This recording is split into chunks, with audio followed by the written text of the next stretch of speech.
Posted by you/jolly_tooth_7274. Throwaway because my friends and family know my name. When my husband was in his early 20s, he got a girl pregnant.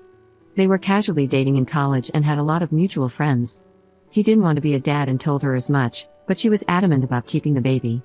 He was supportive through the pregnancy but was clear he didn't want to be involved. He wanted to renounce his rights but ended up with an agreement where he still pays child support but doesn't do visitation or have involvement in any parental decisions. The girl is now 12. He hasn't met her nor plans to ever do so. I met him 8 years ago, and we've been married for almost 7. He told me about having a biological child out there very early on. I was, and am, fine with it. It is sad that a child came into the world under those circumstances, but I don't think he was wrong for choosing not to be involved.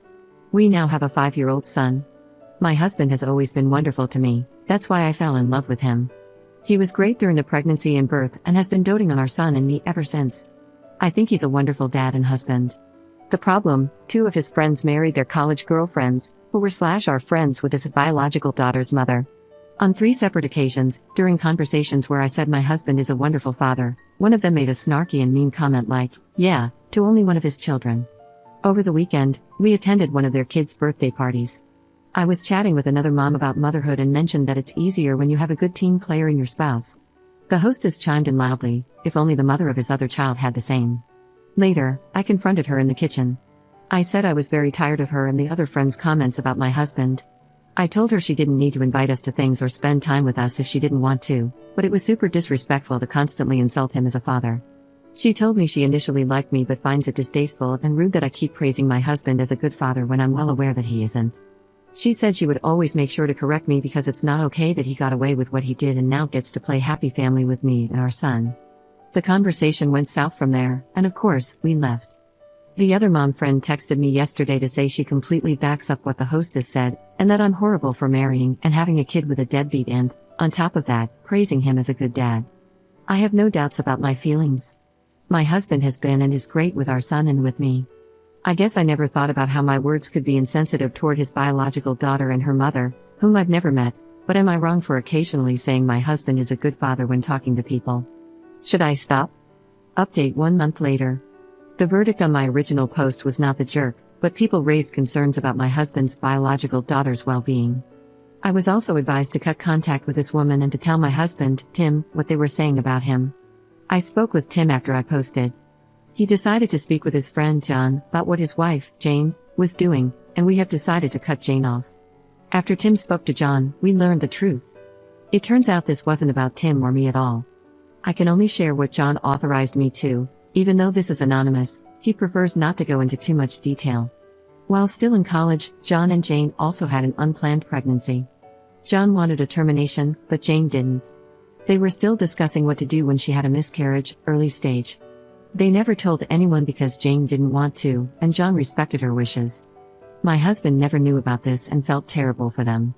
While they moved on and eventually got married and had kids, it's obvious Jane isn't over it and harbors resentment toward John for his stance at the time. Since our son was born, it seems she has occasionally been unloading her feelings onto Tim because she feels that's how things would have gone for her if she hadn't miscarried. This is according to John. I haven't spoken to Jane, so I don't know her side. John confronted Jane after Tim spoke to him, and they had a big fight because John didn't like her actions and immediately recognized what was really behind them. John is now staying in our guest house. It's been almost 2 weeks, but we hope they will work through it for the sake of their family. Jane hates us even more now, though, for hosting John, so we're unsure how our friendship will fare when they reconcile. The most important part of the update, after fighting with Jane, John contacted Tim's biological daughter's mom, Callie. He told her everything and asked her to stop feeding Jane's irrational feelings because Jane was taking them out on us instead of him, and this was causing problems for Tim. Callie ended up contacting me on social media. This was the absolute first time we've ever interacted in any way, and I freaked out a bit when I saw her first message. She wanted to speak to me mother to mother and clear things up, so I responded, and we started chatting. Tim was informed. She said she wanted me to know that she didn't want anything more from Tim than what they had agreed upon, that she never fed anything to Jane about him, they don't even talk that often, and that she wanted no part of this mess or to be dragged into it. I told her that we already had a feeling she wasn't involved and appreciated her telling me, but really, this situation had nothing to do with her. I also apologized if the drama disturbed her or her daughter. We got to chatting from there, and she's a lovely person. She's married, and her husband, Sal, has been in their daughter's, Ellie, life since she was about 2. Ellie calls him dad. They also have a younger daughter together. Callie knew about Tim being married to me and about us having a son because, apparently, Jane had shared those things with her, despite her telling Jane she had no interest in hearing about him. I updated Tim about my chats with Callie the whole time. After some reflection and back and forths, we ended up having a video call with the 4 of us, Tim and me, Callie and Sal, just this past weekend. It was awkward at first, but we talked mostly about Ellie. We saw pictures of her. She's a beautiful girl. The gist of this is that Sal and Callie have wanted him to adopt Ellie officially, but they were honest about how their finances would suffer from losing the child support.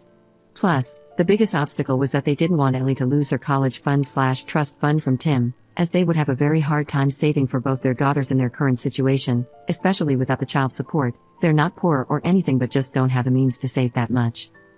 Long story short, after this call, it was decided that Tim will renounce paternity, and Sal will adopt Ellie officially.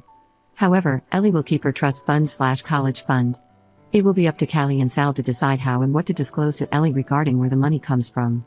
So far, Ellie knows her biological father fulfilled his financial responsibility, in other words, of course, so I don't think they'll lie to her about it.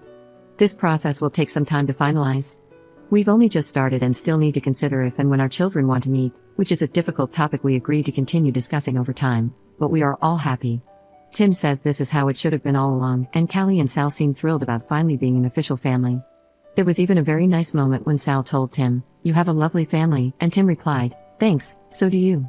So, thanks Reddit. If I hadn't posted here, maybe none of this would have happened.